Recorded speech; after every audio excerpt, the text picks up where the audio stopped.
Hey everybody, this is Philip VanDusen, and this is my first live YouTube live screen. And I'm fully expecting this to suck. I have a motto that I go by, which is "Dare to Suck." It's kind of my success mantra throughout my career. And I was actually giving a speech at Sacred Heart University in Fairfield, Connecticut, a couple of weeks ago, and that was one of the kind of key themes of my talk was "Dare to Suck." And what that means is you've got to uh, you've got to get out there. You got to try it. And I see people are popping on. Hey, Mishoy. Hey, Tuts. I can't pronounce your name. Formella. Yeah, hopefully it won't suck. Um, but this is my first time using Ecamm Live software. It's my first time doing a live stream. And this has been one of my goals for this year is to get out there, be more transparent, and interact more directly with people in the community who watch my videos and follow my work. And I want to be as much help as to you guys as I can, and develop deeper relationships and let you know that I care, and to answer your questions, and to really interact in a more meaningful way, rather than kind of video can be a very one-way level of communication. Even though I answer every single comment that I get. Hey Tommy, how are you? And there's just so you know, also there's like a 10-second delay on comments to when I actually see them. So be prepared for the fact that there's going to be a delay in my responding to anything you ask or anything that you say. And thanks, Eunice. Thank you for coming. I really appreciate it. I did not announce this at all. Like, I did not announce that I was going live. I didn't send out an email to my email list. I did. And so all of you people are the ones who actually have your notifications turned on and are paying attention. So kudos to you. Hey, Elaine, how are you? Good to see you, man. From Montreal. Awesome. I have a lot of clients in Canada. So, hey, DJ, thank you all for joining me. So, yeah, so I was just talking about how this is, I've had a goal for this year to go live. And one of the things about doing anything new is that it's completely nerve-wracking, right? Something's going to go wrong. You don't understand the technology. I've done practice ones where, I've recorded it and looked at it, but, until you go live, until you actually have someone showing up in the comments section. Hi, Adolfo. How are you? Good to see you. And Trillmatic, welcome from South Africa also. Jarmello, hey, how are you, man? It's good to see you. Jarmello he shows up, man. I really appreciate that. And so, yeah, it's one of those things that, even though I've been doing YouTube now for 3 years, and I've been, had a long career in companies and agencies, and I presented my whole life. Really, when you do anything new, like the very first video I did on YouTube, when I pressed that, hey Herman, Gazara, when I pressed that, send button, that upload button, it's so absolutely terrifying. Hey Andrea, how are you? Carlene, Justin, welcome. And you have to go through that. It's like the very first email newsletter that I sent out, when I had an email list of maybe 500 people. Khalid, good to see you. Hey, from Turkey, awesome. When you hit that send button on MailChimp, and there's a little graphic that it has when you're going to send out that newsletter, and it's going to go out to 500 people, that email, there's like a chimp hand, and it's got sweat dripping off of it. And that's exactly how you feel whenever you do something new. And this is very new, and you guys are, going to be the audience that are going to see me like stumble and screw up. But that's what you got to do. You got to get out there. You have to dare to suck. You have to be bad a little bit. So that's what I'm doing, kind of busting my cherry in the live video world. So you guys are the guinea pigs. And good morning, L. Hawkins, Dallas, cool. Thomas, good to see you. NYC, awesome. I'm out in Maplewood, New Jersey. So this is kind of an AMA, so I just wanted to open it up, and I don't have a time limit on this. I've got some time this morning, and I just thought I would take any kind of questions that you have on branding, design, entrepreneurship, creative professional careers, whatever that is, and then also talk about Thank you, Mishoy, for the fan of the facial hair, kind of working it. Also to share a little bit about kind of what's going on with me and be just a little more transparent. Here, I'm going to try something really cool. I actually have 2 cameras set up. Check that out. That's really cool.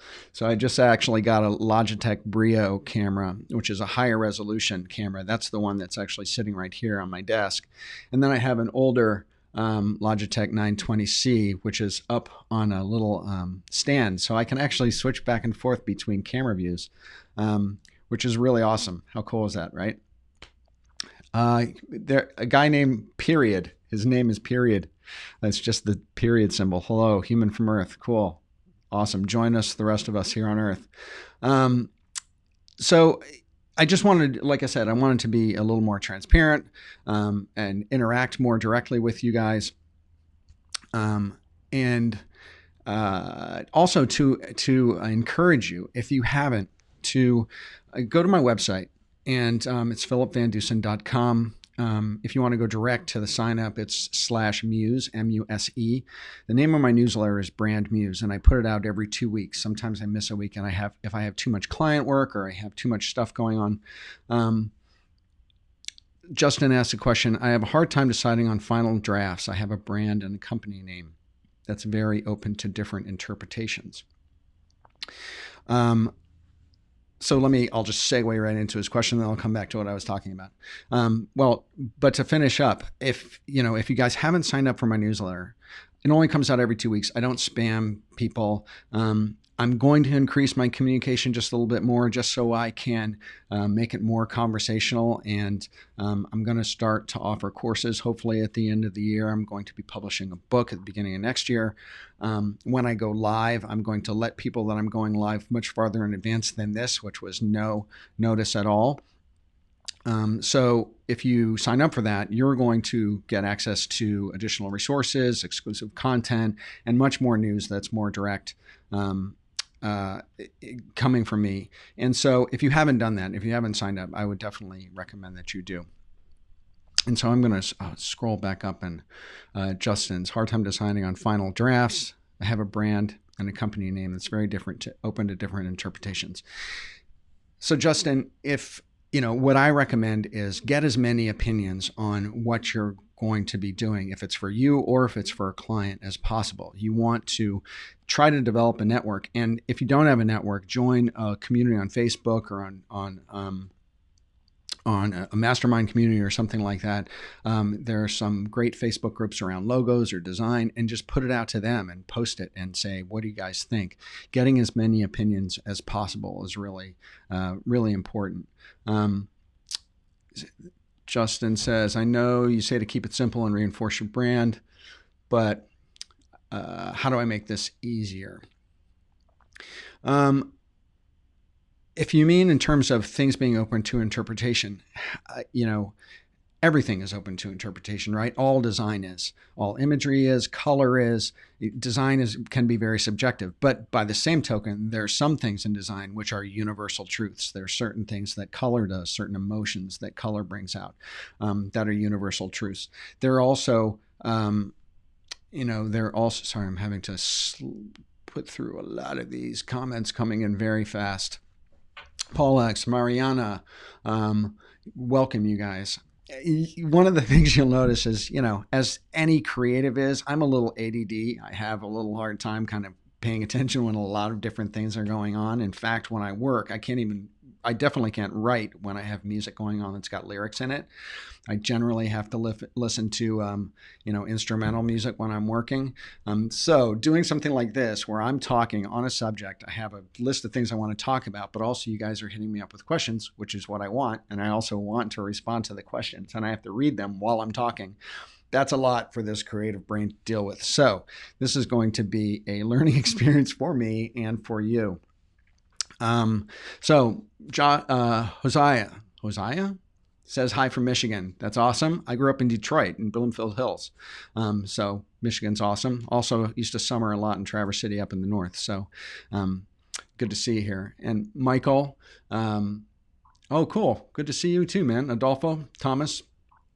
Okay, so instead of my trying to do too many things at once, what I'm going to do is I'm just going to start taking questions. So Justin shot me a question. I hope I did that a little bit of justice.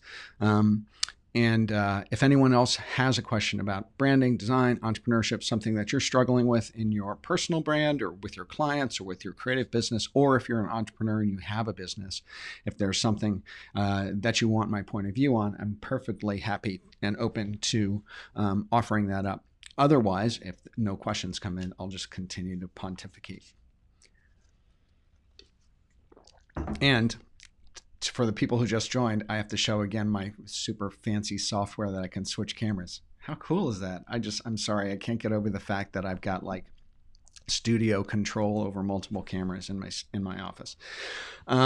Also, I'll give you, maybe before we end, I'll just zoom the camera around a little bit and give you guys a little scene of, kind of the tiny little office that I work in. I'm actually going to be hopefully moving to a new studio soon, just down the hall. It's got more space because it's a little tight in here. But okay, so let's look for questions, see what we got here. Would you say that it would be helpful to get a digital marketing internship as a graphic designer? Mariana, that is a killer question. And to tell you the truth, if there's one thing that I wish that I had done differently in my career, it was to get much more education on marketing much earlier in my career. I developed most of my marketing knowledge and sensibility on the job. And that's not the ideal way to do it. I really wish, and there are programs now that if you have a degree in design, there are programs now at schools that are design MBAs. In fact, one of my friends, Michelle Ronson out in San Francisco, used to be a professor teaching the design MBA program at the Academy of Art in San Francisco. Awesome program. But yes, I think that marketing acumen is incredibly important to designers. So if you can get some sort of grounding in marketing, that is going to give you the knowledge, the vocabulary, the understanding of business, and the dynamics of what goes into business and into marketing. Because design is great, but in a vacuum, design is art with a job to do. It's got to make something happen in the marketplace. And unless you understand what those marketplace movers are and how things are calculated, the return on investment, all that sort of stuff, which is what they teach you in marketing school, you can't really communicate at the level of, marketing directors or account directors or the people that as a creative professional you're going to be working with. And those are your partners. And if you can, it's like going into a country, if you can speak that language, you can have much more of an impact in what you're doing. So yes, I totally think that you should go for whatever marketing education that you can get.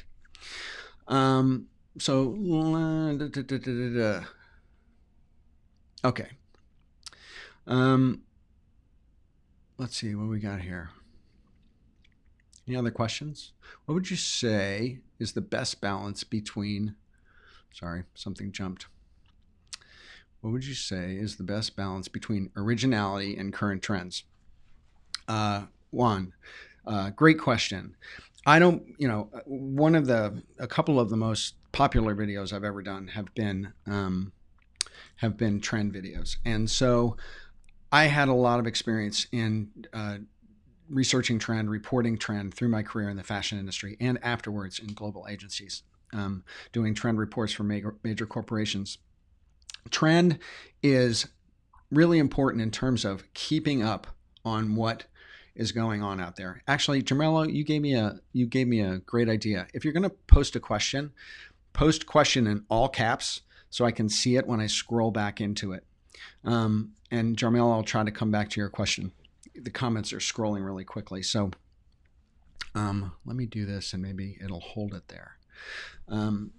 So, between trend and originality, there's nothing original. I'm sorry, you guys can get really upset, but there's nothing original. Everything is a derivation of something else.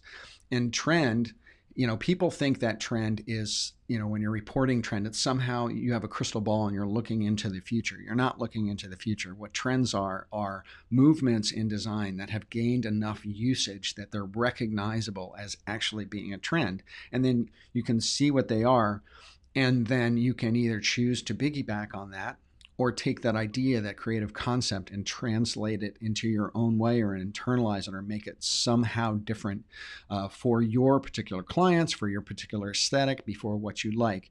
So being aware of trend is really important, because it's an inspirational feed of new ideas. But there is no like, this is originality and this is trend. I think that they both are constantly molding into each other, because originality, is cutting edge trend. And if enough people start following that aesthetic or that idea, then it will gain mass enough usage that it becomes trend. So, definitely, yeah, push the envelope. Try to be as original as absolutely possible. And by the same token, don't just follow and mimic trends. Don't just copy things for the sake of copying. You want to take it in as food, essentially, internalize it, and turn it out with creative energy of your own to make it something new. Jermello asked, should you have a lot of funds set aside when starting to work as a freelance designer? It's been hard working as a designer, working at 9 to 5 at the same time. Yes, if you're going off on your own as a freelancer, I recommend, or starting your own agency, I recommend having at least a year of living expenses, rent, food, insurance, everything in the bank, because it takes a lot longer than you think to develop a freelance business and to, build a marketing funnel, build content marketing, get, inquiries starting to come in, starting to show up in people's feed often enough that you come top of mind to them, and they think to reach out to you when it's time to get something done. So yeah, and if you're working a 9 to 5, you have the luxury of the fact that you're being paid while you're developing your freelance practice, and you just do that for as long as you can. And while you're working 9 to 5, try to take any money you're making on your freelance thing and bank it. Put it into the bank and save a year's worth of expenses. And then when you get to that point and you're ready and you feel confident, quit the 9 to 5 thing and move on. But I think you should have at least that much. All right, let me scroll. Love your work all the way from Belgium. Awesome. I love Belgium. I used to shop for trend all the time in Antwerp. Antwerp is one of my favorite cities, Kevin, in Belgium. Absolutely love it. Elaine, sometimes I feel success is a matter of luck. Although I have a large network, it seems timing is everything in this business. Am I wrong?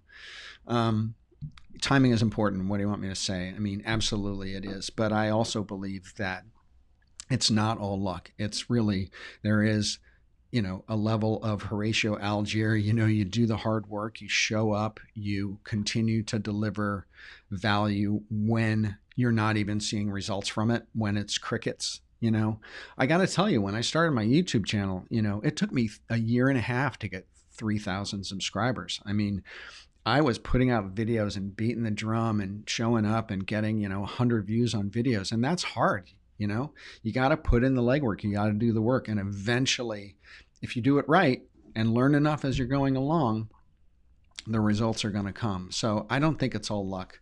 I think that, I think it's talent too. I think that you got to be honest about how talented you are and get feedback from people about your work, so you can get better, so you can get out there and win.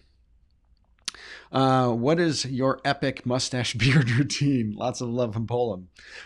Politics. My beard routine. I'll just tell you. There's this mustache wax that you can get at CVS, which is what I use to do my mustache. I keep it trimmed, put in mustache wax, curl it up, it kind of hardens. It's made out of beeswax and some other stuff. But that's my routine. Shave every day, trim it up, curl it up. That's it. Any suggestion, Olivier, any suggestion of how to develop more usability or style on a project? You're going to have to be a little more specific with that, Olivier. I'm not really sure what you mean by that. Develop more usability or style. If it's for a client, how much style you can dial into it to a certain extent is the level of their comfort level. I always try to push the envelope as absolutely hard as I can and then have them make me dial it back. start off in a place where that you're being conservative. That's the only place that you can continue to push it forward.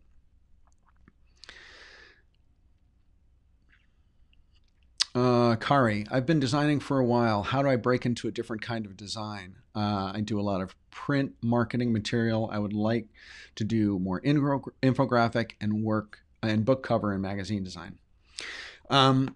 Yeah, print, I got to tell you, really like print magazines, it's in hard times. So if you're focusing your career around print, or you've had a long history in print, I get it. You want to push the envelope, and your idea of doing more infographics and either book cover or magazine, whether that's digital magazine or digital books, I would say yeah, definitely go for it. The only way you can do and break into a new area of design is to develop a portfolio of that kind of design. So you're going to have to give yourself a whole bunch of internal spec projects and produce the work. For infographics are very cool. They're hard. I'd love to do more of them myself. In fact, I've had people take some of my videos and turn them into infographics. There's an assignment for you. Take one of my cool number videos, turn it into an infographic, and send it to me. And if I really like it, I'll pay you for it. How about that? Yeah, and do a bunch of them, and you got to publish them on Twitter, publish them on Facebook, publish them on Pinterest. Hopefully people will pick them up, and make sure, but here's the thing, make sure to brand them. Make sure to put your name and your contact information, your agency information on the infographic, because if it's good enough, it's going to get shared all over the place. And that's like a little business card that's going to show, number one, you do infographics. Number two, you're really thoughtful and you're producing content. And number three, it's going to have all your contact information on it, which is going to get it going. And in book covers, yeah, you can also do a lot of people who want to get in poster design and stuff like that. They'll just take a movie that's out already and they'll redo the poster design. That's the way I would do it with books too. Take a book that you think has a crappy cover and then do a really killer one and then put it in your portfolio and say, this is the crappy cover, this is my cover. And when you see that kind of A/B stuff, when you're looking at someone's work and it shows that they really hit it out of the park when the one that really exists in the world is like dookie, that's really compelling. So get out there and try. Okay, just scrolling through. How Trillmatic Saint question: how do you deal with difficult clients? Usually those that let you let you do the design, then come back and want to change everything. Hey, Trillmatic, clients always change everything. You will present your best work, present the thing that you think is right for the business, strategically right, design right. And if they come back and change everything, that's why they're a client. That's why they're paying you. You can only put forth your best work and advocate for it and describe it and tell them why it's right in the best way that you can. Man, I have worked for P&G, I've worked for Coca-Cola, I've worked for PepsiCo, I've worked for some of the biggest brands in the world, with some of the best designers on my teams doing absolutely killer work. And we can walk in with a presentation with 5, 6 variations that all would be amazing. And I've had those marketing people dumb them down to stuff that I'm not proud of. And so it happens to everybody. It hurts. You're creative. It's going to hurt. But what I do is when I do my portfolio, I actually end up putting a lot of things that are just concepts in my portfolio. And I'm really clear about that. I say, this is concept work. This was not the final. And when I'm showing my work, I will say, this is the stuff that I believe in, that I think is great. And the client didn't choose it. I won't even show sometimes what the client chose. But a lot of times, what I put in my book is the stuff that I'm really proud of. And a lot of times the stuff I'm really proud of is not the stuff that ended up on the shelf or in the store. So do your best work and just take the lumps. That's part of being a designer. And if your work's getting changed all the time, you got to learn how to sell it in better. Elaine, how big is your team? How many people do you work with or for you? I have a virtual agency, so I don't have a big brick and mortar thing where I have full-time employees. I have a consultancy. So I am the principal of a consultancy, but what I do is I have a network of 15 or 20 very senior level people that I've worked with through my career who have their own consultancies. And depending on the scale and size of the job that I win, I will put together a team of people that I know to work that project. This is the way the agency world is moving. Huge global agencies, big brick and mortar agencies are suffering because they have so much overhead and they have to charge so much. And there's people like me and my company who can come in with like super high level agency level people, and we don't have brick and mortars to support, and we don't have a huge full-time staff to support when they're not working and paying their salaries.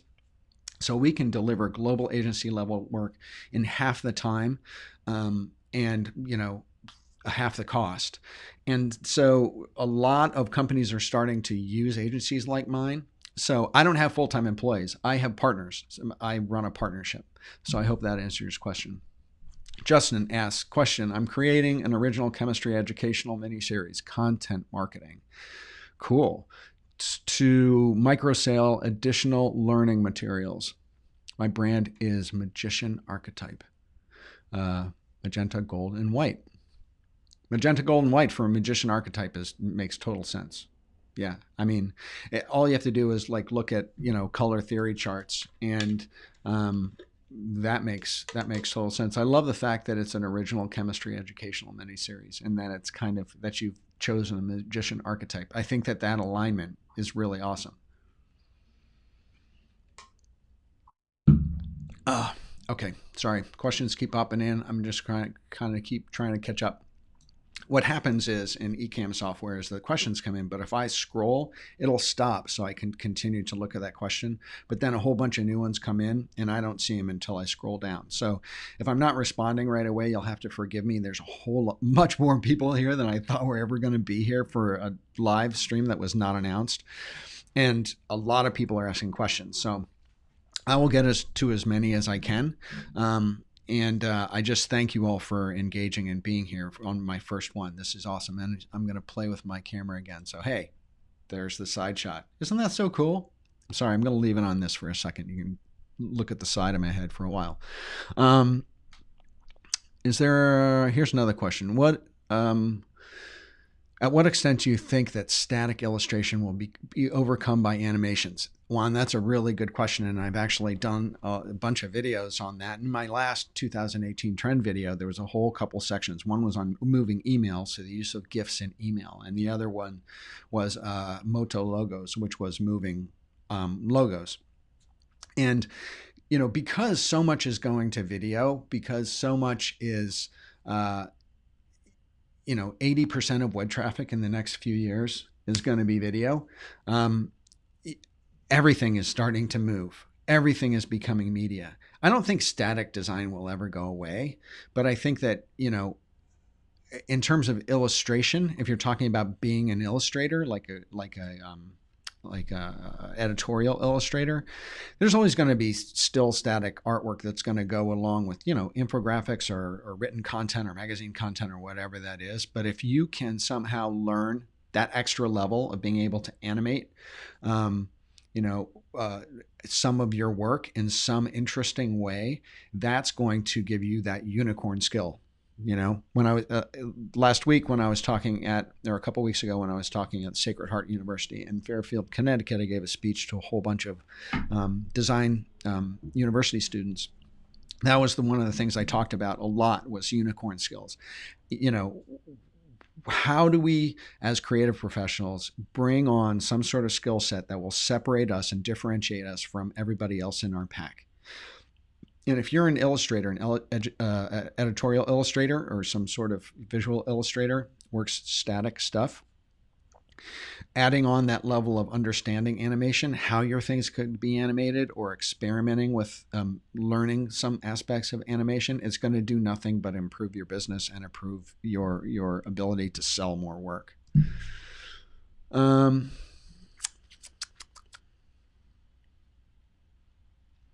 Thanks, Elaine. I appreciate that. Chris Doe at The Future is an awesome guy. I've had him on my Brand MUSE interview series. If you guys haven't seen that interview, you should definitely check out that video. He's an awesome guy. And we're probably going to do some collabs this year, so watch out for that. I've also been connecting a lot with Roberto Blake. You probably guys know him too. And we had a great long conversation last week. And we're probably going to start doing some collaborative things too. I'm going to have him on my Brand Muse interview series too. So watch out for that. We don't have that scheduled yet, but he's committed to it. Camillo, thank you for this. I'd like to ask, what is a tool that you recommend for graphic artists? What's a tool? Any tool? That's kind of a broad question, but I mean, for any graphic artist, the Adobe Creative Suite is what you got to have. And I know it's a subscription, it costs money, but it's it's like buying a computer. It's like you got to do it. So I would say still Adobe Photoshop, Adobe Illustrator, Adobe InDesign, the trifecta. Got to know those. Those are basic. And then anything on top of that you can add, that's, those are tools, software tools. Other tools to learn as a graphic designer, the phone. Learn how to use your phone. There's a high definition movie camera in here. You can go live on Instagram. You can go live on Facebook. You can go live on YouTube. You can take pictures and post to Instagram. You can do so much. This is insane how much capability this thing has. So if you probably have this tool in your pocket, but I bet you are only using 25% of its capabilities. So use it. How about that? How about that for an answer? Minty Frills. Sorry, there's so many questions coming in. I'm really sorry. All right, let me see. Question. Do you know any way to find other designers to socialize with? Yes, it's hard to find spaces where people are not just self-promoting. Hey, isn't that the truth? You know what, Minty? Everybody is always self-promoting. How blatant it is if they're doing it really blatantly, they're just not networking right. I mean, I think the best way to network with people is just learn about them. Don't think about promoting yourself. Just ask a whole bunch of questions about them. And you're going to learn more about their business, whether you could use them as a partner or they have something to, in your head, offer you eventually down the road. Take less time and energy in getting your message out and more time and energy in taking in. One of the I heard this great story recently that, they did this experiment where a person went into a cocktail party or a networking situation and they talked about themselves constantly. And then they asked everyone what they thought of that guy after he left. This was like a focus group type thing. And then the other experiment was the guy came into the networking situation and all he did was ask questions about other people. And he never told anything about himself. And then they asked the people after he left the room what they thought of him. And it was like a factor of 3 to 1. The people who interacted with the guy who asked questions about them, they liked him so much more and remembered him more and thought he was more capable and smarter than the guy who was promoting himself and talking about himself all the time. Even though this other person did nothing to talk about themselves or say what they did, or even, they were just showing interest and being interested in the other person.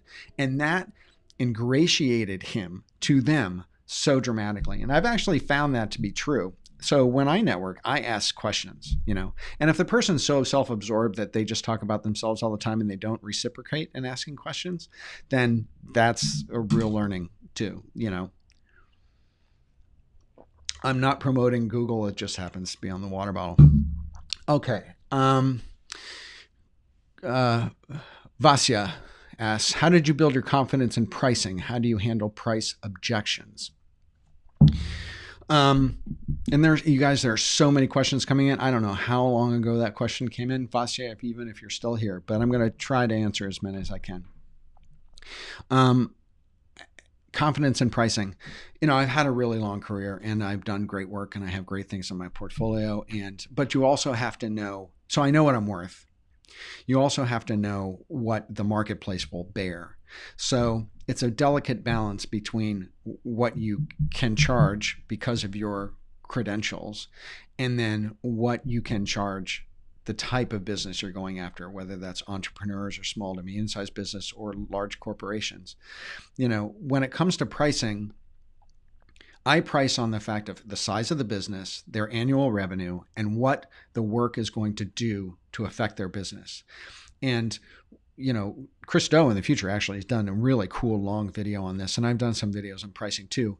In the fact that you can do a logo for a mom and pop bakery down the street, but if they only have a $200,000 a year business, they can't pay $15,000 for a logo, right? But if they might pay $1,000 for a logo if it's really great, or $5,000 or whatever. But you can do a logo for Chevron, or Snapple or something like that, and it's going to affect their business and show up on a lot more products than the bakery down the street is.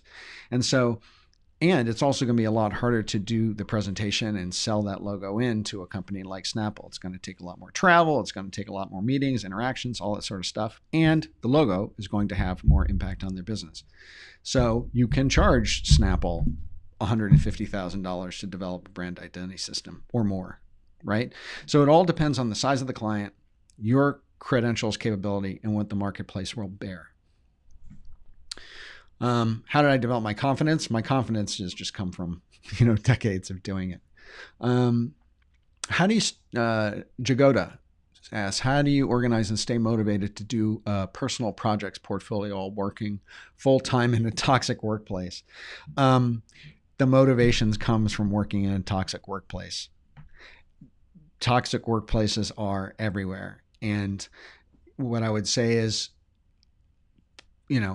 put your time and energy and motivation into doing something that's going to get you out of there. Eventually, it's going to build a portfolio of evergreen content and work that's going to get you out of that situation.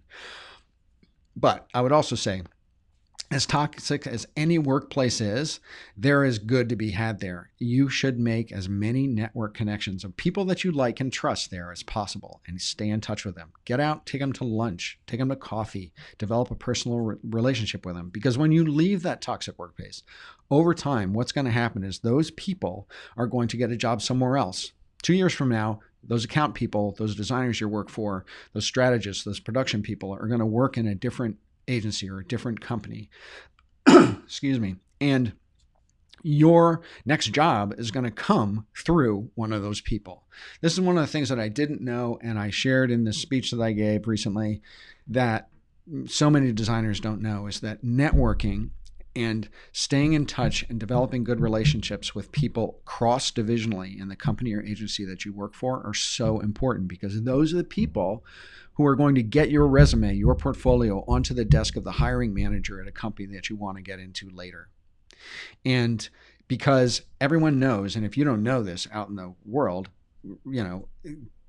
applying to a job online and posting your portfolio as a PDF is like throwing it into a freaking black hole. They don't go anywhere. They never, unless it goes through the AI software and ends up on the HR manager's desk.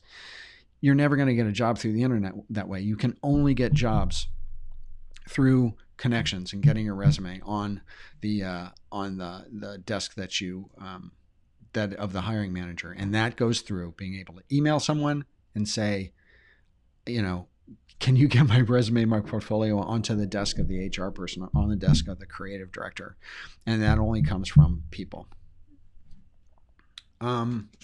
Sorry, just got to drink a little coffee, getting a little dry. You guys, I got to say, this is so awesome. I'm having so much fun. I was never expecting so many people to be showing up, especially because I didn't announce this. This was just like totally cold.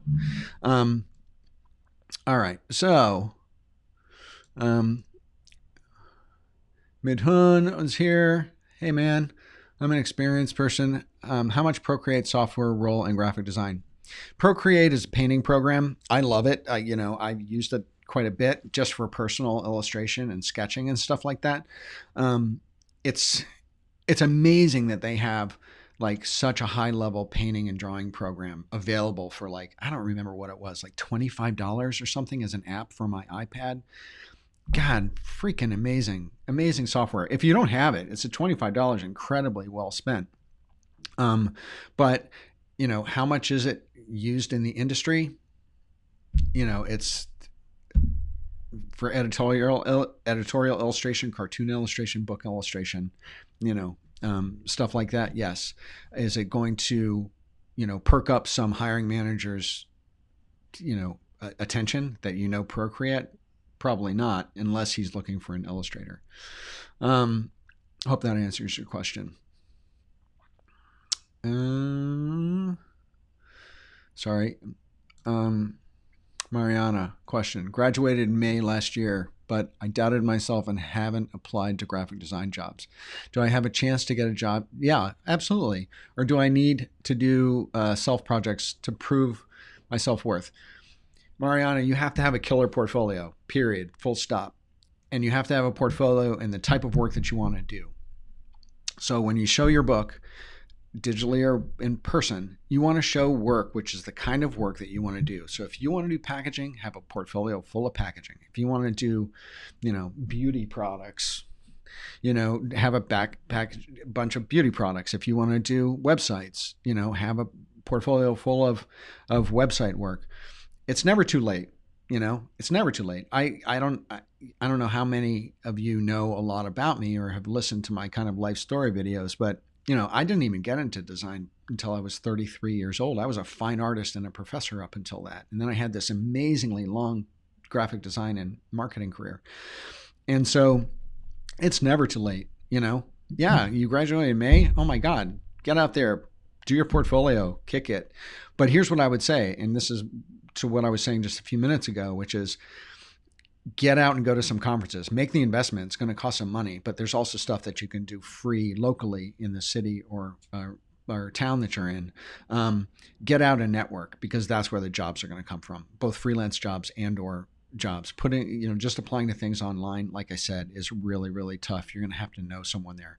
And also go back and look at my video on how to leverage LinkedIn for creative people, because LinkedIn is a massively underutilized social platform to network and make connections and improve your career. Scrolling. Preeti, hey, welcome. Lisa, welcome. All you guys, I haven't been saying hello to everybody because it's really hard for me to kind of keep up. Okay. Lisa, love your videos. Hope my questions relatable for others, but I saw clip art and graphic assets or sets on Teachers Pay Teachers and Etsy. There seems to be no tips out there for marketing that kind of business. Do you have any advice? For marketing clip art and graphic sets, you should definitely be using social media. So you can do paid Facebook ads. Facebook ads are actually really, really cheap. You can spend as little or as much as you want. And if you learn a little bit about audience targeting, it can be really lucrative. So that's a way, paid advertising. And I would do it on a platform that's visual. I would also share your stuff on Instagram and make sure that those Instagram posts link back to your Etsy page. Instagram is great for visual sales. Pinterest is also really great.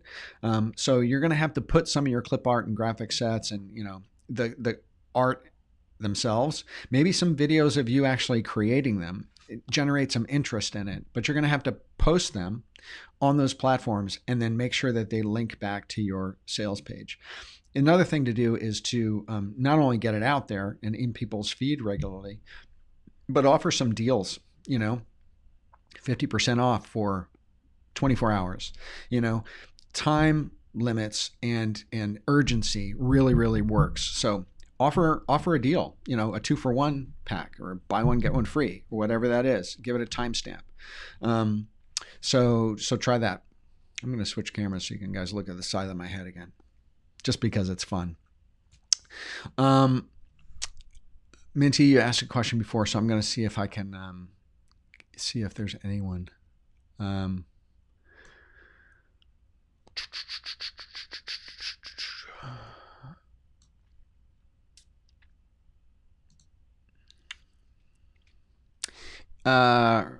Rocker V, question, in-house or external agencies for fresh grads? Hello from Singapore. In-house or external agencies for fresh grads? I say that's a very good question, Rocker V. Really, really good question. I think agency is better when you're just starting out. And here's the reason why. The reason why is that when you work in-house, chances are you're going to be working on 1 or 2 brands. And you're going to want to stay there for at least a year or 2 years, because your first job, you've got to show that you can stick it out, and you're also going to be learning a lot in your first job. So I would go to an agency, because chances are you're going to have, but do the research before, and when you interview, make sure that you're asking this question if you're going to have the opportunity to work on multiple brands. Working on a single brand very early in your career is tough, because say you go in and work for, I've used this example before, but like Eveready batteries, and you work at Eveready for 2 years, you're going to have a whole portfolio full of like 100 different things for Eveready batteries. And when you go to your next job, all they're going to see is Eveready batteries. And so going to an agency, chances are you're going to be able to do pieces of a whole bunch of different brands or different projects, different types of things. That is going to populate your portfolio a lot better than working in-house. You're also going to learn the agency life and how agencies work. And I think you learn a deeper level of true design business in agencies, because you see account management, production, strategy, design, business development, sales. You see all the aspects of what goes into producing creative work and selling it in the industry. It's a lot closer to you. When you're in-house, you can sometimes be very, very separated from, you're in the marketing department, but you don't deal with product development. You don't deal with strategy. You don't deal with, the salespeople or retail or whatever kind of company you're in. So you don't get the kind of exposure to the broad range of aspects of business that you do when you're working in an agency. So you get to work on more brands, and you get to learn more about the business. The other thing is that if you've worked on the agency side, when you decide to go to the in-house side, they value that a whole lot. They love people who've worked in agencies to come in-house, because they know you've had a lot of experience and they know you understand the business. Now, there are arguments for both sides. Working in-house, sometimes the hours can be better. Sometimes the money can be better. The benefits can be better. There can be less volatility, because agencies hire and fire all the time depending on the success of their business at that particular moment. So there's levels of things in-house which are better. Security, money, but you don't get to work on as many brands. And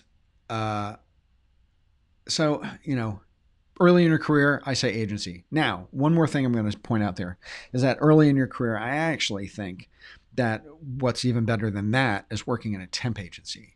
So work for 24/7 or Creative Circle or one of those big creative freelancing companies that will actually find you and farm you out as a freelancer to different companies and agencies. And that is awesome. And I've talked about this in videos too. That is awesome, because what happens is you're going to work in a bunch of companies for, like a month, 2 month, 90-day stints of time. And you're going to get placed in companies and agencies and all the way around. The cool thing about that is that when you do that, you can meet a whole lot of people, and you can be charming and make a good impression and make friends and take people out to lunch and coffee. And you're going to get to see the inside interior workings of a whole bunch of different companies and agencies, when just coming out of school, you don't know anything. And then also you can make a ton of network connections working at all these companies and agencies. So when they leave their job and they go somewhere else and you've stayed in touch with them, your net of places that you can apply to or have your radar out for is that is exponentially going to improve your network very, very quickly. It's also going to give you a much better understanding of what's out there and whether you like in-house work or whether you like agency work better. And it's going to be able to give you all that information without having you married or wedded or locked in to any particular situation. So that's what I suggest, actually, to people who are just getting out. To go to now, this is the thing I don't understand. This is the dare to suck part, right? Is like I'm in Ecamm Live and it says super chat. Jagoda, thank you so much. Thank you for your time. I really, really, really appreciate it. And thank you so much for showing up. That's awesome.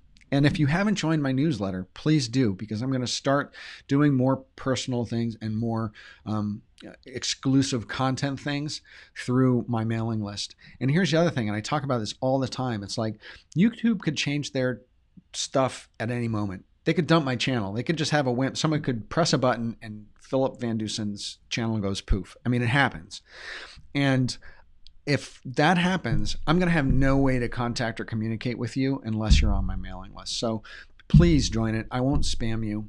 And if you don't like it after a month or two, just unsubscribe. I won't feel bad, but I want to have you in my tribe. I want to be able to communicate with you more directly, and you with me. Because when I send you that, you're going to have my email address, so you can do that. Hey, Anne, hi, how you doing? So Anne, who just joined the thing, is in my mastermind group. She's an incredibly accomplished surface designer, and I worked with her ages ago at Old Navy. Very talented woman, and she's made the transition, like I have in the last few years, to being an entrepreneur. She's doing surface design, she's doing video courses, she is killing it. She actually is one of Amy Porterfield's success cases. Like, you probably heard of Amy Porterfield, who sells courses on how to do video courses and stuff like that. She's incredibly successful, incredibly charming, really smart woman, and puts out killer courses. Anne took her course and is freaking killing it in just a couple of years. So there are serious success cases out there. And for anybody, like the young lady who asked me, like, is it too late? It's never too late. It's never too late. Anne had a long and successful career in retail, just like I did. And she's now doing her own thing, and she is freaking killing it. So Anne, hey, I'll talk to you later. And Anne says my newsletter is fantastic. So there you go. All right. So KA from Denver asked a question. I'm self-taught and have developed a portfolio. I have worked with clients who use my work, but I am under NDAs with them. So how on earth can I use my work to promote myself? Here's the thing that you can do is you can put your portfolio behind a password wall. And so if you, on any website builder, you can do this with WordPress, you can do it with Wix, you can do it with Squarespace. You put their work up on your portfolio online, but you put that section of your website behind a password wall. And so when you show your book or when you promote your stuff, you just provide them with the password and they can see that. And that will protect you from the NDA thing. Now, I know this is getting recorded, but you didn't hear this here. I've been under some serious NDAs in my life too, and I try to take them as seriously as I can, but I have not always been super strict about it. And I'm just going to say this very quietly. I don't know anybody who has ever been contacted by a company to say, oh my God, take our work down. Like, it doesn't happen. They're not paying attention. They're moving on to the next thing. Unless it's like, rocket science or, nuclear design or, Boeing airline stuff or something that's like critical. If it's like beauty packaging or something like that, don't sweat it. I say don't sweat it. Here's the thing. If you get a letter from a lawyer that says cease and desist, take it off your website. Number one, they're not going to come and arrest you. Number two, you just take it off your website. So that's what I would say. I would say you didn't hear it here though. I'm not a lawyer and I'm not recommending you break the law. But in the past, anyway, that's it. And you didn't hear that. Okay. So, Abdullah, how are you? Thank you so much. I really appreciate it. Amit, good to see you. Phi, Win, good to see you. I love your avatar. Anne's just commented, it's never too late to create. And that is so true. That is her tagline. And I'm so jealous that she has developed that tagline. It's a killer tagline, but it's true. Never too late to create. Have you thought about doing portfolio reviews? Vasya asks. Yes, I have. And I actually may start to do that. I think I'm actually maybe going to make it a contest because I get asked to do portfolios all the time. I'm totally inundated with emails by people sending me their work and asking me for free reviews. Here's the thing. I have a coaching business, so people, pay me to coach them in their careers and review their portfolios and give them creative feedback and help them improve their portfolios. So that's actually part of my business. So when people ask me that for free through email, I can't answer them all. So it's a little frustrating for me, but I have thought about doing them online. Yes, I have. And I really appreciate your commenting that, because the more I hear that when people ask me for stuff, that's what tells me the type of content I need to produce. As I say, to you guys all the time, it's like, listen to your customers. You guys are my audience. So if you guys want to see portfolio reviews and I hear more about that, I'll start doing them. Vasya, if you want to volunteer your portfolio, that's the other thing. You got to have kind of guts, because I can't say that I'm going to say you're fantastic. I could rip you up if that's how I feel. I have a tendency not to be very filtered when it comes to giving feedback on creative work. So, that's what you're going to sign up for. Mary, hello to you. I'm glad you're here. I am glad you think I'm inspiring, and I hope I'm inspiring people, even if no formal training. Hey, I got my first design job. I had no formal training in design. I never studied design. I had this amazing design career, and I've never studied design. You can learn on the job. You just got to get in and get the job. Do you think the design market is oversaturated with designer? Colette asks. Colette, yes, I do.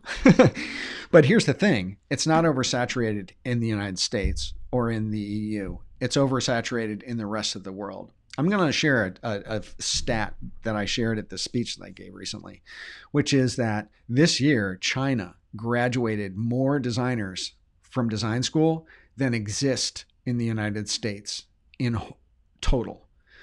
More freshly minted graduates got out of design school in China last year than exist designers in the United States. Now, if that's not a sobering statistic, what that means is it's a global economy, and there are people in the world who a $30 logo sale means they feed their family of 10 and pay their rent for an entire month. There's that kind of disparity in the meaning of money in the design world globally.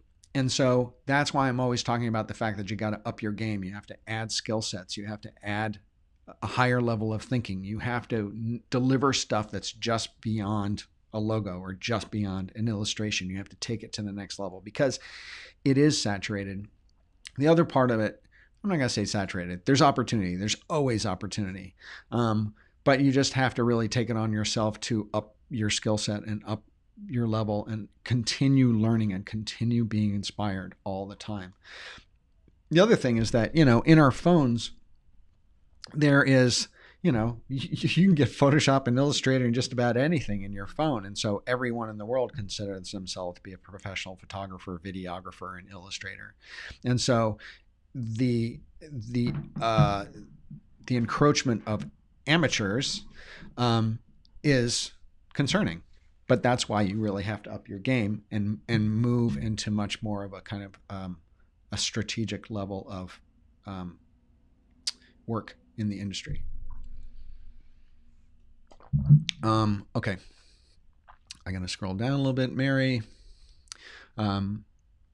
Sarah, good to see you. Yeah, I know. 65 drums. That China statistic is staggering. I saw like a movie. It was a number of years ago with a whole bunch of statistics about China like that, and numbers, population numbers. It's scary. India is the same way. And I have a whole lot of fans on my channel from India and Pakistan. They're, second in population only in China. There are tons and tons of people there, and they are hungry to learn and hungry to be good in design. And they follow me and they write me and they comment and they really engage with me and they ask killer questions. And my mission is to take design education and entrepreneurial education and branding and strategy education out to whoever wants it, whoever can leverage it to make their lives better and to make the brands better of the people they serve. That's my mission. So This is nothing against people of very populous countries in any way, but the global economy of the cost of design has broken down all of the barriers in your ability to do business with someone across the world. So what that means for creative professionals is that we are now in competition with anyone who's a killer designer in India or China or Australia or South America or whatever that is. And you just have to accept that. So anyway, got off on a tangent. I had a whole list of things to talk about. And it's so funny. So many people showed up. It's like I never even got there. Any tips, Mariana? You asked a question before, but Catherine. Hey, Catherine, good to see you. I'll see if I can get to your question in a second. Mariana says, any tips for someone who does not know what to focus on? My portfolio ranges from posters, ads, book covers, branding. All are conceptual and minimal.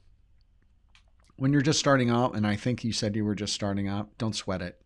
Just keep doing as much work as you possibly can. And eventually what's going to happen is you're going to find that you like doing a certain kind of work better. And that, well, that's so weird. I can see that there's a reflection of my face right there. I'm sorry. This is so EDD in that little knob. Okay. Sorry about that. Now you're all going to be looking at that and going, oh man, why did he say that? Okay. Catherine, as an older designer, I find myself reinventing who I am when my website is up to par. I'll ping you, although I know you're busy. Yeah, I'm busy, but ping me, please. Shoot me an email through my website. If I can take a look, I will. I appreciate that. And so, and just a reminder to everybody, if you have a question, please preface it with question in all caps, because there's a lot of comments coming through, and if it doesn't say question, I can't capture it. Period. I love your avatar. I love your name. How important is understanding the elements and principles of design to achieve mastery in any type of design on the long run? Like I said, I wasn't, I speak from personal experience a lot. I've also, trained and managed and grown hundreds of designers in my career. I've had designers who are, sorry, I think I'm totally overamping on my mic. I'm going to turn that down just a little bit. I just noticed that. Sorry. I've had designers who are classically trained in design, Rhodes Scholars in design, brilliant, incredible portfolios. I've had people who had no training. I was trained as a painter. I have my master's in painting. But in doing that, I learned all about color and balance and design, line weight, drawing, sketching. And I didn't learn typography. I didn't learn photography. I didn't learn the basics of layout, but I taught myself that because I had the basics of composition and the basics of artistic knowledge and color and weight and how the eye moves and all sorts of stuff. So does someone have to be classically trained in design and achieve mastery in design in order to be successful in design? No, they don't. That's me. That's my opinion. I don't think they do. I think that you could be I think that you can come from a completely different background. And as long as you learn the basics of design and weight and composition and color and teach yourself the craft and be the student of others who really know the craft, then you can get great. Designers are a very opinionated lot, particularly people who've had a deep education in design. So I know that there are going to be people who disagree with me on that one, but hey, that's the way of the world, right? Not everyone agrees with everybody. Awesome. Camilo just subscribed to my newsletter. Very smart man. From the Philippines. Cool. Andrea, question. What parameters would you use to define a good artwork or a bad one? Same question related to a portfolio. Andrea, that's a really, really broad and difficult question to answer. What parameters would you use to define a good artwork versus a bad one? Um, you know, Vasya said, why aren't you doing portfolio reviews? Maybe that's a good reason why I should do portfolio reviews, because that would give me the opportunity to walk through a zillion examples over time and share with you why I think particular designs are strong or not strong. A very open question like that, I don't know that there's any kind of hard or fast kind of generalities that I can say that make something good or bad. Sorry, I can't answer that. Well, Michael says, one way you can always one-up people overseas is face-to-face meetings and creating a relationship. And that's absolutely true. And that is one of the reasons why I'm always harping on video, is that I run a consultancy. I'm in Maplewood, New Jersey, outside of New York. Used to live in Brooklyn for like 15 years, in California. And now I live where there's trees and sidewalks and stuff. Quality of life thing. But I do the majority of my business over video conference and telephone. So I'm on the video conference thing like 3-4 hours a day. And it's all about face-to-face relationships, even if it's not physical face-to-face. Can't be physical. I mean, I say go to conferences, go to networking events. I mean, I have a mastermind video call every week that I meet with 8 different other entrepreneurs face-to-face on Zoom. And we interact on Skype all week long. So developing those relationships is what will get your business over the hump. So thank you for that, Michael. That was a great suggestion. Preeti, good to see you here. Question, any tips for how to get startups and small clients to buy into full branding rather than just logo style guides? When you say full branding, when you're saying logo style guide, does that mean just like the logo and this like do's and don'ts of using the logo? I'm going to assume that's what you mean. How do you get startups and small clients to buy into that? One of the things I do is I share, one of the best ways to sell in work or sell in stuff to clients is to show them their competition and how their competition is doing it better. Because everyone is jealous of the competition in business. So if you can find out, one of the first questions I ask new clients is like, who do you want to be when you grow up? Or who are the businesses that are in your competitive space that worry you? Or who are the ones that you think are really killing it? Who are the ones that you think aren't? And I go and look at those. And if their designs and their brand ecosystems, color palette, fonts, patterns, textures, iconography, illustration, all tone of voice, sound, all of that stuff that goes into a full branding ecosystem, if that is better than theirs, I will take it to them and say, hey, you asked me just for a logo, but I tell you what, you need a color palette, you need a photo style direction, you need a texture pattern, you need font work, you need all XYZ, and do a full brand ecosystem for them. Do some outdoor, trucks, do some posters, do some visualizations of what their brand could be. And by showing them their competition, that is the best way to sell in. One of the best ways to sell in new stuff. Oh man, there are so many questions coming in. Sorry, guys, I'm just not keeping up. Peter, I'm going to jump to you because you are a rock star. Peter, I really appreciate your showing up. Thank you so much. You've been awesome in your interaction with me in the comments section. So thanks for that. That's going to take your question. And actually, there you go. It's like Peter engages with me in the comments section of my videos, and I'm taking his question because he's developed a closer kind of connection with me. So, and I'm sure he's on my email list too. So, how hard or not would you push a client when their design ideas seem counterproductive? That's a really good question, Peter. I think what you have to really be able to clearly tell them why what they're doing is counterproductive and illustrate it. And if you can do that, then you push. And you just have to, that's kind of an experience thing that you gather over time, is like, how far can you push a client before they get pissed off and, want to go somewhere else, or where they, don't want to hire you again. Just being transparent and saying, look, I'm advocating for your business. You always have to frame it out in the fact that you are advocating for the success of their business. And if you can quantify or illustrate in some way that the decision they're making is going to be counterproductive to their business and frame it that way in a way that they can understand it, then you can push hard. But if it's just aesthetics and you're saying, I think this logo looks better than the one you think looks good, then it's just, it's an aesthetic arm wrestle, which is no one wins that. The client wins that, right? You have to back up every aesthetic decision that you make or everything that you push on with some sort of quantitative rationale.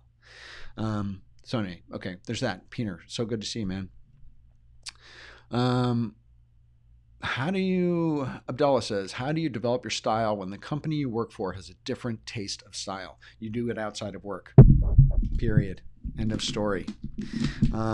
If you have an aesthetic or a thing that you want to do that is outside of the realm of your company's understanding or their aesthetic, then you do it on your own and you put it in your portfolio and you give yourself spec projects, and then eventually find a company or an agency that will respect and wants the type of work that you do, or you start your own. Abrar, been watching your videos from the very start. I'm your biggest fan. You're a real legend. Please continue such amazing work. That's not a question. I just like the comment. So Abrar, thank you so much. It's really good to see you. Thank you so much for following my work. Thank all of you guys for following my work and making my channel a success. I am so touched and so honored by the fact that you guys find the value that I'm bringing to you valuable, and that you've chosen to engage with me on such a deeper level and show up to this truly sucky live stream today, which is my first one. And you are making history for being here with the very first live stream I've ever done. So Dolphin says, question, where do I sign up for your newsletter? Geez. And I don't have my URL on screen. So that's there's a learning for you right there. PhilipVanDusen.com. My name is on the screen, so you can see that. It's all one word, Philip VanDusen, no space. PhilipVanDusen.com. If you wait 10 seconds, there's going to be a pop-up, and that you can sign up for my newsletter. You can also go to PhilipVanDusen.com/muse, MUSE, and you will sign up for my newsletter directly. It's called Brand Muse. It comes out every 2 weeks. And in that newsletter, just so you know, I share like a 200-word kind of blurb or a little blog thought bubble around marketing. I share some links to resources that I think are cool. I share usually like one article that I think is the best article I've read that week. I share one of my videos that maybe you hadn't known existed yet. I share a book that I think is amazing. I share a quote of the week. Sometimes I share some inspiration. Sometimes I share some other people's piece of content, or maybe a podcast I appeared on that you might not have heard about. And the resources section is proving to be one of the most popular sections. Get most clicks. People really like the resources I'm posting. So anyway, that's where you can sign up for it, Adolfo. Good question. Thanks for asking. And you also gave me an idea of the fact that I need to add my URL to my screen here. So got to do that. Learning, right? Got to do it first to learn. Morden, hope I'm pronouncing that right.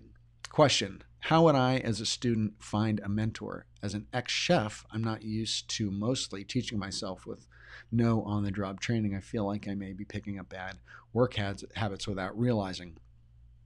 That's a really good question. So if you're teaching yourself and you're on your own, one way of finding a mentor is to participate in groups. So there are Facebook groups for logo designers, graphic designers. There are LinkedIn groups for things like that. One way would be to start your own little mastermind, like a little video conference from people you meet in groups like that.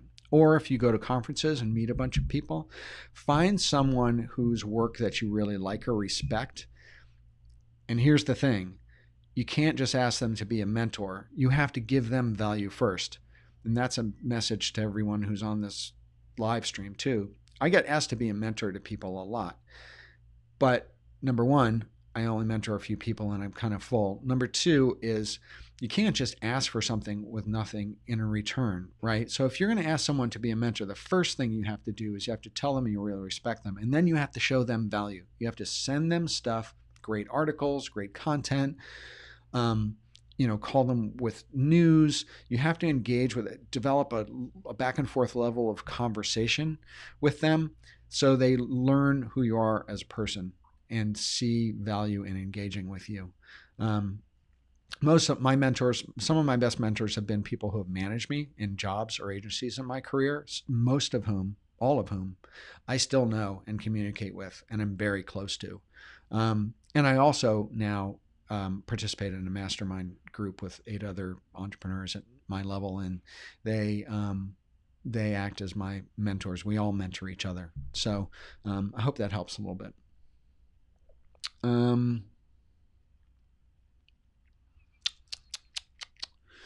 Cool, Peter. Glad I could help.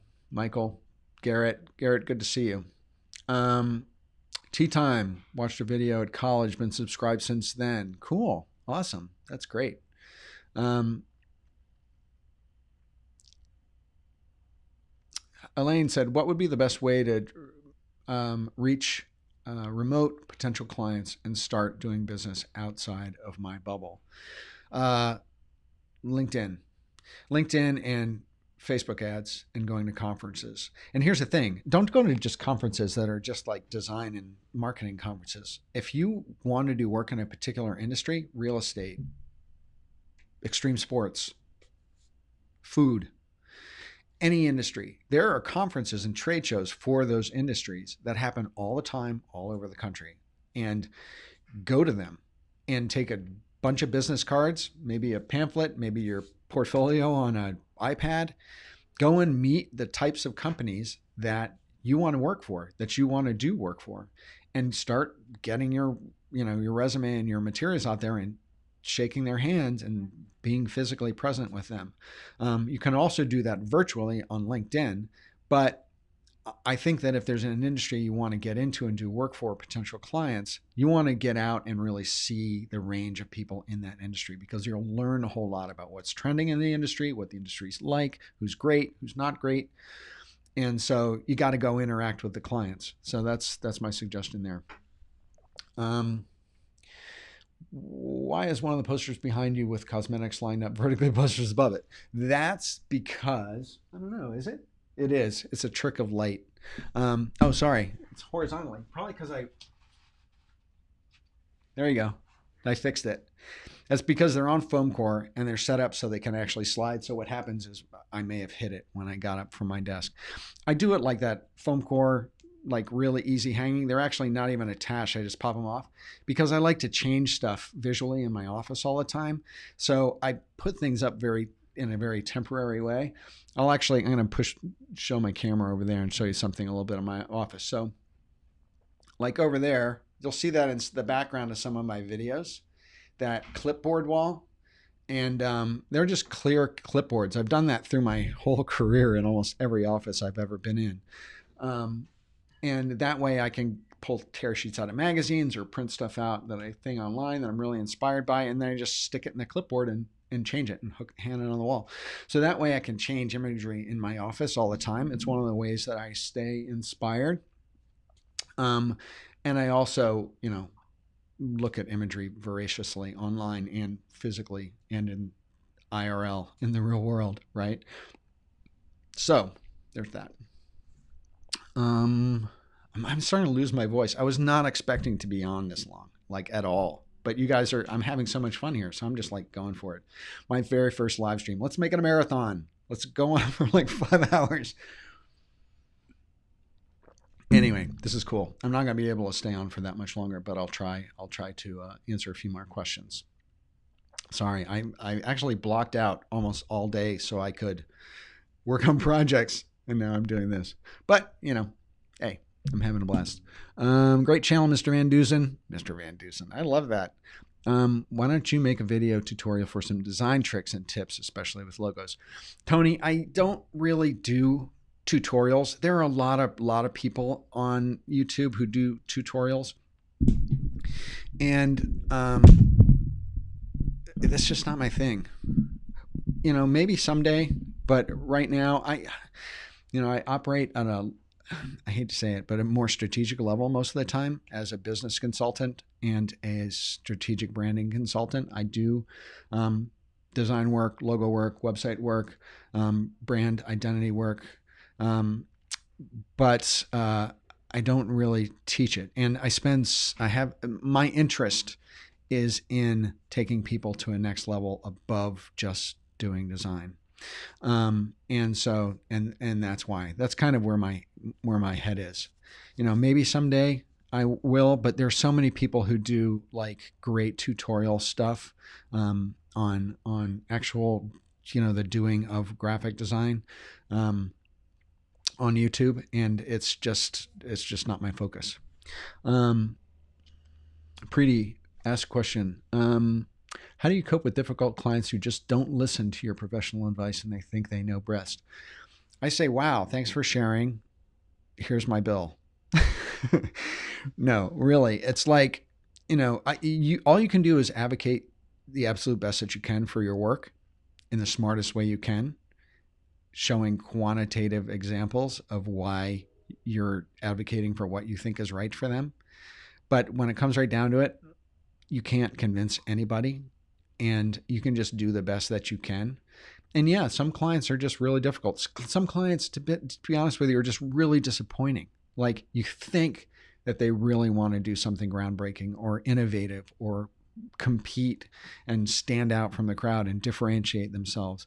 But differentiation scares people. I'll be honest with you. Like, pushing people out of a comfort zone into like the edge world of differentiating themselves from their business. Sometimes some business people just feel much more comfortable in a safe zone, which is so unfortunate. But you can advocate for your work as hard as you can.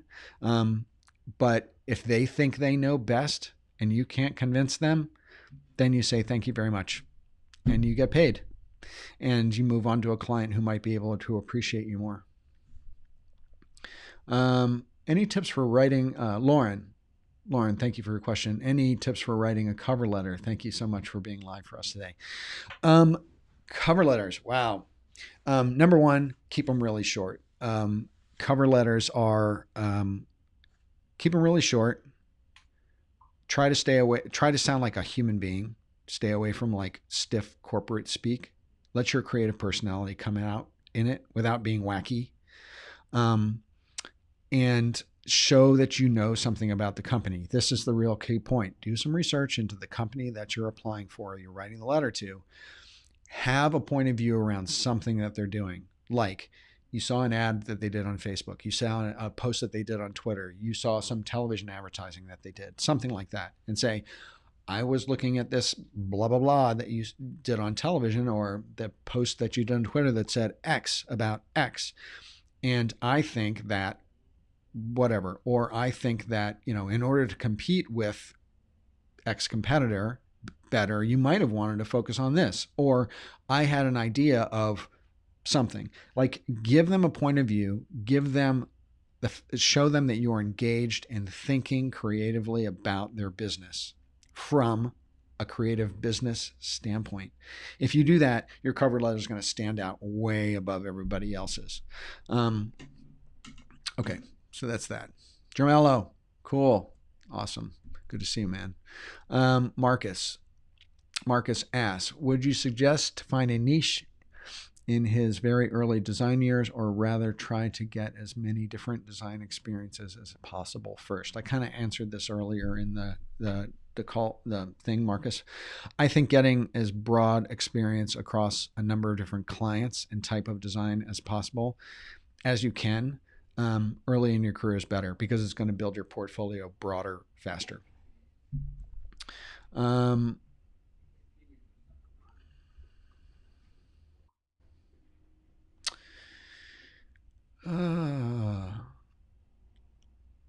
Alan, you sound like a human being. Love this comment. I'm glad I sound like a human being. That's one of the reasons why I'm going live, is because, when I do videos, number one, when I'm doing a video, I try to cram an incredible amount of content into a very short period of time. You've probably noticed if you watch my videos. And in order to do that, I have to use speaking notes. So I have some bullet points in a Keynote document underneath the lens of my camera, which is, I'm sure, annoying to you in the fact that I may be glancing down to read things as I'm talking. But the reason why I do that is because I want to stay on point, and I want to get through a tremendous amount of information in a really short period of time. And so that's, I know that in doing that, I may not sound like a human being all the time, and that it may sound a little speechy or a little teachy, right? Like a teachery. And I get that. But number one, I've always been told I have kind of a professorial bearing, probably because I started my career as a teacher, and I've been a creative director and a manager of creative people and a teacher essentially my whole life. But that was another reason why I wanted to do some live videos, is because I wanted to show the human side of Philip more. I wanted to interact with people more directly. I wanted to develop a deeper relationship with everyone who's been so gracious in interacting with me on my channel. So that's why I'm doing this, and I'm going to be doing it on a much more regular basis. So if you haven't subscribed to my newsletter, philipvandusen.com/muse, MUSE, or just go to philipvandusen.com and wait for the pop-up, subscribe to my newsletter, because that's where my more direct communication is going to be happening with you. So if you haven't signed up, please get on my mailing list. And I'm not going to spam you. And I'm never, ever going to, like Facebook, sell your information to somebody, because that's evil. Cool. Michael's having a conversation with Pretty in the comments, which is awesome. I love that. You guys speak amongst yourselves. That's good. Yeah, and I didn't even, here's the thing. I'm looking at this on Ecamm Live, which is a completely different interface than what's actually on YouTube. So it'll be interesting to see what the interface looks like on YouTube. But I see your comments in a different way. So I didn't know what the interface is that you're seeing. And it looks like you can talk to each other, which is really cool. Jagoda, there are 2 points of view about beginners portfolios. I have a broad portfolio showing various things you can do. And 2, create the type of work you would like to do for your clients. Questions, which one is better? I've said this in a million of my videos, Jagoda, and you probably heard it, which is show the work in your portfolio that you want to do. And here's why. When designers, I'm sorry, I'm getting so dry. When designers come out of, there are so many designers who come out with communication arts degrees, right? Or communications degrees. And I used to be on the portfolio review board of the AIGA in San Francisco, as well as the Academy of Art in San Francisco. So I saw and evaluated graduating designers' portfolios for years. Not to mention all the ones I saw in my professional career hiring people. One of the things that you see in portfolios of students coming out of school is this. It's very cookie cutter, right? They have like an online thing, and they have an app thing, and they have a banner ad thing, and then they have an infographic thing, and then they have a logo thing, and then they have a visual identity thing, and then blah, blah, blah, blah, blah. It's like totally cookie cutter. It shows I've had these projects and I've done all these different things. Here's the problem. They've had an incredible amount of time to work on every one of those projects. They all look fantastic. The professor has helped them put together a portfolio that looks gorgeous and sexy, but I can't tell if they're any good.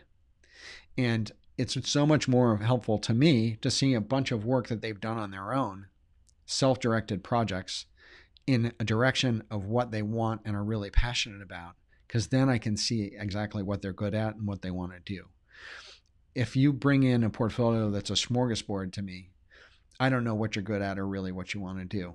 I know that you graduated, you made it through school from a good art school. So I know you've got a certain amount of capabilities, but until you illustrate what it is that you want to do, I'm not really sure what you can do. Does that answer your question? Avocado videography. Here's a call out to your number one. Love your avatar, because it's a really cool avatar with your avocado and your lens. That's brilliant, number one. And number two, thanks for showing up, and love London. I was just there. I'll be there in November, actually, at the Upreneur conference, if you ever wanted to show up and say, hey. Type question prior to the actual question so he can find it better. Thank you, Lauren. I appreciate that. You know what that is? That is a tribe member, a loyal tribe member, moderating my comment section for me. That's awesome. Thank you so much, Lauren. That's killer. I really appreciate it. And here's the thing, there are 50 people here, 41 people here, right? And I didn't announce this, so that's pretty freaking awesome. But when I start announcing these things, and I've got a mailing list of 15,000 people, there'll probably be more people here if more people know about it. But I can only imagine if these comments are coming in at this rate, like really fast, like you'd need a moderator to like copy and paste these questions so you could keep up with them. There'd be no way to keep up with this stuff. Keep talking and reading, and this is hard. This is hard work. Sorry, more coffee. Josiga, is that how I pronounce it? Madagascar. How freaking awesome is that? Talk about a global community. I think that's great. Oh, Pretty's talking to Michael. That's cool. I'm glad you guys are sharing experience. That's so cool. And here's the other thing. If you guys want introductions to each other, you can connect with each other on LinkedIn and start a conversation there. I mean, this is another example. Someone asked earlier, I can't remember who it was, but they said, how do I start to develop my network and how do I interact with people who could be mentors? This is how you do it. You get into a community like this, and Preeti is talking to Michael, and they're starting to give each other feedback and help and comment about questions that they had or that I had or that I talked about. And they could then go on LinkedIn and connect with each other and then have a connection with each other. And if you build relationships multiple times, even in a community, in the comment section of something like a live video of mine, or in the comment section of any of my videos, start to develop relationships with people who are in your space, who that you can help, or they can help you, and connect with them off of the platform, and then start developing a relationship over time. That's how you build a network. So you guys are doing it right. And here's the other thing. If you get off of this platform, YouTube, and connect with me through my email list, then you will have a direct connection with me. You will have my email address, my work email address, and you will be able to give me feedback. And if you want an introduction to someone else that you know is on my email list, I'm happy to do that and facilitate that sort of interaction as well. Here's the other thing that's going to be happening soon is that I am probably going to start conducting video masterminds with a very select group of people where I'm going to be helping them take their businesses, or there may be a couple different ones. There may be an entrepreneurial business owner one and a creative professional one that I'll be moderating, possibly me and someone else together. Another incredibly talented branding expert that I know.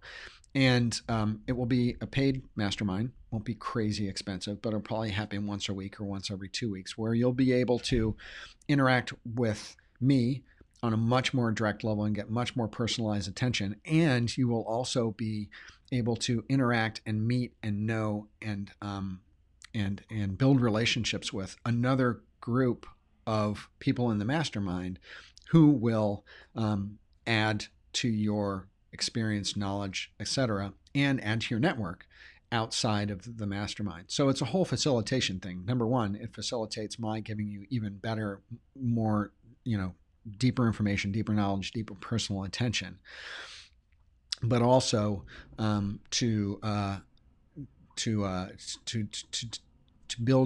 help you build your networks and build your knowledge at a much, much faster rate. Sorry, comments keep zooming in. Question, Mr. VanDusen, my path is architecture. I found your channel one day looking for graphic information. Do you often interact with clients on the architecture side of the design realm? In fact, yes, I do. I want to see if I have it up. This logo right up here, it says at the top next to XPA agency, it says Idea Space, right? That brand identity is actually an architecture firm that I did that brand identity for them. So yes, I do work with architecture firms, and that was one of my clients. I particularly like that identity too. It's very, very simple, and it's kind of poetic. So yes, I interact with clients on the design side. Does that answer your question? Hope so. If not, ping me back.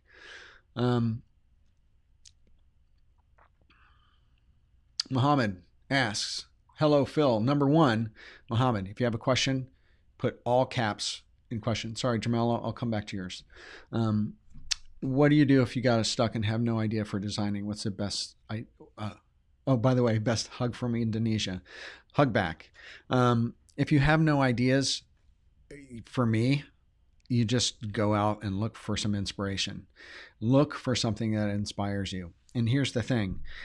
All inspiration has threads, right? So if you just, there's a couple things to do. Number one, there's the white canvas syndrome. I talked about this in videos too, which is like the white page can be incredibly intimidating, right? You have all these ideas in your head for the perfect design, what it's going to look like. But until you make a mark, until you start putting stuff down on paper, sketching on the computer, whatever it is, and you have something to react to or against and start that push and pull, that play of creating, nothing happens. So sometimes the idea is just to start something, put something down. It never has to make the presentation. It doesn't have to be great. It just has to be something. And in order to make the mark, sometimes I just go off and I look at books or magazines. I go on Pinterest, I go on Behance. I just look at other designers' work or stuff I find inspiring. And I'll be looking for 15 minutes or something. And then I'll say, oh, wow, that's a great font, or that's a great color. That's a cool texture, or that's a nice shape. And that will start the journey. So that's what I do. Oh, sorry, Jamel, I said I was going to come back to yours. Do you have a team, or are you working alone as far as your design company and marketing? I explained this a little earlier in the video, so I'm not going to go into it in huge detail, Jarmello, but I have a brand consultancy. So I have a virtual agency. I've worked for big companies and global agencies my whole life that have, staffs of 50, 100, 150, 200 people. I saw the agency world was drastically changing. And so when I went off on my own, I'm a principal of a consultancy, but it's essentially a partnership. I have 15 or 20 partners who I will pull in to work on particular projects as needed. And then we go our separate ways. But I choose from the same people. And sometimes, and they will white label, what's called white label, meaning they'll work under my brand banner on this project. I will also, sometimes, I'm not proud, I'll white label my services under someone else's banner if they have a really killer project. But the thing is generally my agency stays so busy that I'm not doing that. I'm generally hiring other partners and other people to work for me for projects rather than paying for and, owning a huge brick and mortar agency, which I have to pay for and full-time employees that you have to pay even when they don't have work. I found that this flexible model that I have is so much better. Number one, because I can deliver totally the same level thinking work, strategic design work that I did when I was a big agency, but I don't have the overhead and I can do it faster. So I can do it faster, cheaper, and just as high quality. That's my value add. That's how I go about it. And the industry is changing dramatically in terms of, and this is across industries, not just creative and design and branding and strategy and marketing. The kind of flexible model, scalable model that is causing the rise of the consultant class in the employment world is changing the way business is being done. And when I saw that happening, I decided, man, I'm going to be on the right side of history on this one. And I started my own thing, and that's how I built it. So I don't carry tons of full-time headcount. But man, you want a project that you need 15 people for, I can put it together. That's the beauty of it. And I don't carry that headcount, right? What we call headcount or employees.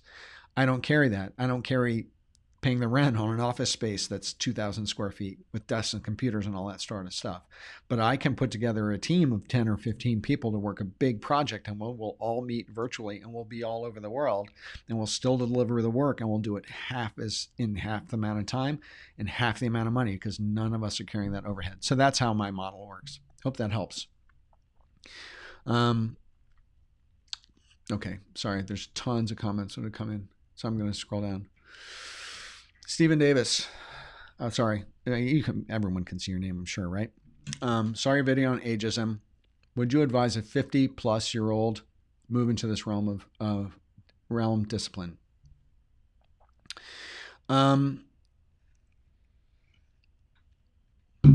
You're cracking me up, Stephen, with the spelling. Um, Move in when you're 50 to design. You're gonna have to do it on your own. I mean, you're not, if you don't have an experience or a long resume within the industry at 50, it is a very ageist industry. So you're going to have a hard time getting in. You're going to have to start your own thing. You're going to have to start off as a designer, consultant, or a freelancer and do your own business development. In that case, I would recommend that you network heavily, physically at conferences. And in situations like this, to tell the truth, to make as many connections in the industry as possible, and to develop a book, meaning portfolio, as you can as fast as possible. But nothing's too late. And you know, Anne La Follette, who was on the call earlier, she's probably had to pop off. She, after 50, long career as an executive in retail, corporate retail, moved to do surface design, taught herself surface design, which is pattern design, and started doing video courses on pattern. Number one, putting her patterns on products, selling them through, you know, Society6 and Etsy and stuff like that.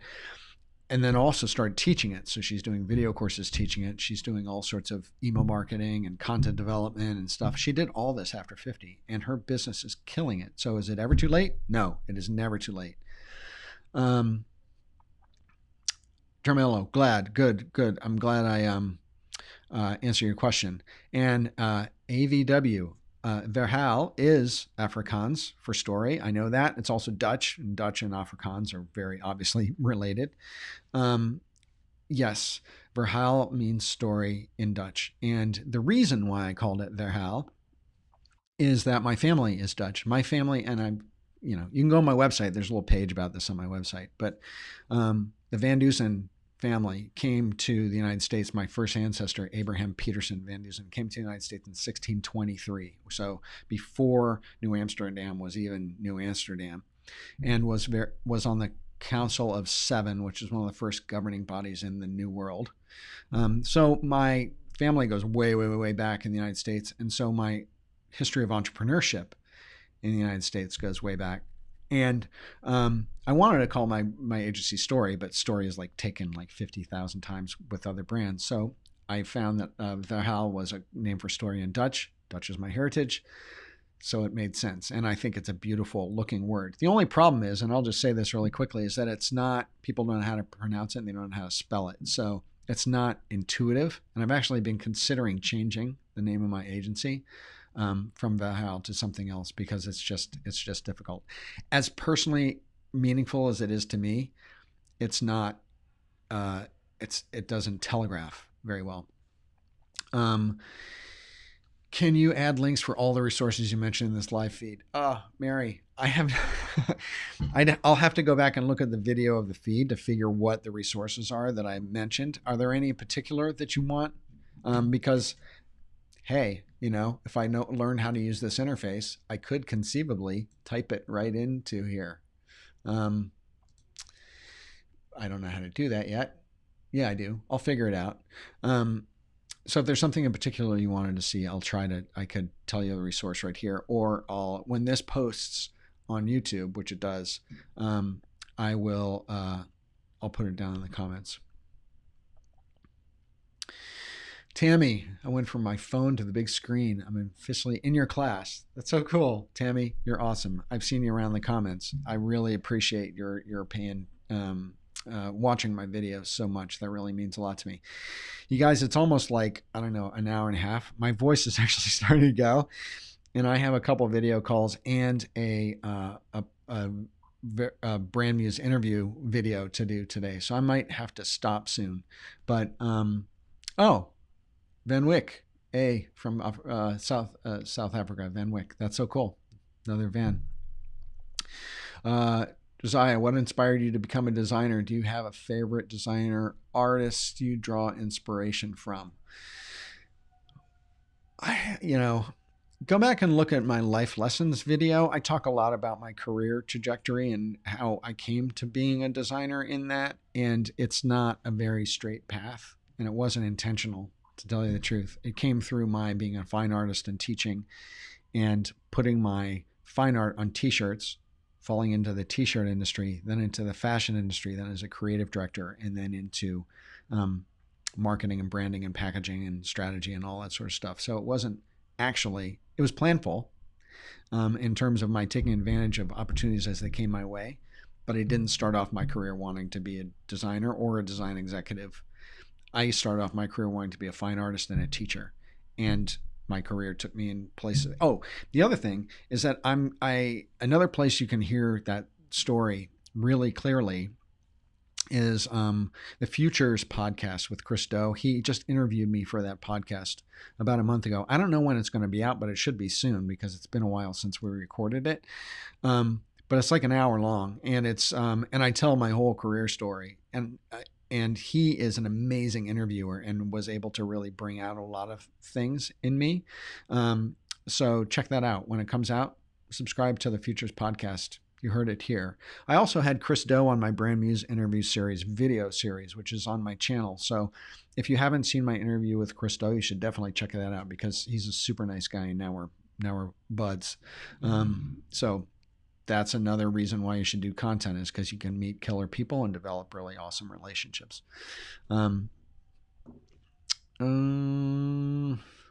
Claudia, should we worry about this new folding phone to design something half and half? Do you think you have some future with ... I don't know what that is.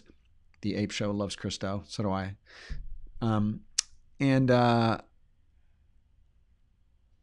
Design something half and half. I don't know. Let me ask the same question. You know, you have a magazine and you open it and there's a seam down the center. Do you worry about designing that half and half? I would say 90% people do. I just had a photographer friend of mine, Steve Bowman, who's amazing photographer, Steve Bowman, Bollman. You should check him out, StephenBowman.com. Anyway, he just designed a book called Almost True, which I think that you can get on his website. But the photographs go across the seam. And I thought it was an odd decision, and I thought it was going to really bother me, but it doesn't. It actually, his photographs completely transcend the fact that they go right across the seam of the book. So would I worry about it, Claudia? No, I wouldn't worry about it. When folding phones become like the thing, and everyone has a folding phone, like the flip phone went away and now we all have, touchscreen phones, maybe. Anyway, quick question. Lauren says, quick question. Are you uploading this video to your channel? Yes, it uploads automatically. So this will be uploaded. Because I'm going live on YouTube, it should upload automatically. If it doesn't, I will. I mean, it's being recorded. But yeah, it'll get posted. Yes, Abdullah, I can add whatever links to my newsletter. Just tell me what links. I see, I've talked about so much stuff in this thing. I haven't really been keeping track, so I apologize about that. Abdullah, in my next video or in the comments of this video when it gets posted, if there's a link or something that I mentioned in it that you want the link to, I will make sure to put it in my newsletter. All right, guys, you know what? I'm going to have to bolt. This has been awesome. It's been totally awesome. Thank you so much for showing up completely unannounced. I'm sorry, I'm not going to be able to take any more questions. I'm going to have to run. But this has been great. And please join my newsletter, because what I'll be doing is I'll put out emails in advance of my going live to give you guys some warning that I'm going to be going live. And then it won't be just by chance that you were able to show up. You'll be able to plan for it. So join my newsletter, philipvandusen.com/muse, MUSE, and you can sign up for my newsletter. You'll get a freebie little downloadable PDF from that too. 9 design elements your brand absolutely positively needs. And if you don't have it yet, you might find that interesting. I'm going to update that opt-in magnet soon too. So I'm going to have a really huge list of resources, which will be really cool, which I'll send out too. So definitely sign up so you can be on my email list. That's the struggle of being on social media, is that this could go poof. It just happens. But I want to have a more direct connection with you and be able to communicate with you, and have you be able to communicate with me and tell me what's valuable to you, what's working, what's not working, so we can develop a deeper connection. So please do that. And thank you again so much for showing up today. This has been so much fun. Steven, Flash Texture, Zaya, Creative Kira, happy Easter to you all. Mary, Peter, Jagoda, Jarmello, Elaine, Garrett, Abdullah. I'm just scrolling back. Lauren, The Ape Show, Claudia, K.A. Denver, Justin, Tammy, Mary, Catherine, all you guys. Architude connected with me on LinkedIn. Smart man. Any of you want to connect with me on LinkedIn, please do. You'll be able to see all my connections. So that's a smart move. I have some pretty senior connections that you'll be able to see their information on. This has been great. Preeti, Jagoda, all you guys. So again, thank you so much for showing up. I'm going to be signing off. Before I said I said I would give you my studio is a total wreck right now, but I told you that I'd give you just like a little peek of the tiny little office that I have. I'm actually hopefully going to be moving to a bigger office down the hall in a month or so. But I'm just going to like pan the camera around and you'll be able to see like, first of all, this is Rex Ray. I love Rex Ray. He's an artist from San Francisco, does these incredible art pieces. There's another one over there. I can't show you my whiteboards too long because that's got client stuff on it. Another webcam, my deer, Buck. My chartreuse is my brand color, so that's Buck, my mascot. My Upreneur of the Year award over there. My cow rug. It's fake. It's a fake cow rug, so I didn't kill any cows to get that rug. Bunch of client work.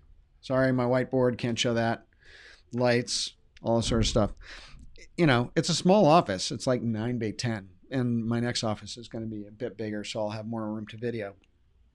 But you got to keep costs down, and that keeps my profits up. And it serves my purposes. So that's what you get when you show up for my live videos. You get a little look behind the scenes, you know? So anyway, Jagoda, thank you so much. I really, really appreciate it. Yeah, there's this thing, Super Chat, which I don't really totally understand. But Super Chat is a way for people to support me. And I think that you actually pay for Super Chat. It's a donation type of thing. And, you know, like I said, dare to suck. Like I don't completely understand what the platform is at the moment. But I'll learn. And so thank you. Thank you for showing up. Thank you for asking questions. I hope I've been able to deliver a little bit of interesting value for you today. And all of you have a fantastic Easter weekend. Join my newsletter. You'll get an email with more information the next time I go live. And with that, thanks again. And I'm going to be signing off if I can figure out how to do that. Yeah, I can. Okay. Bye, guys.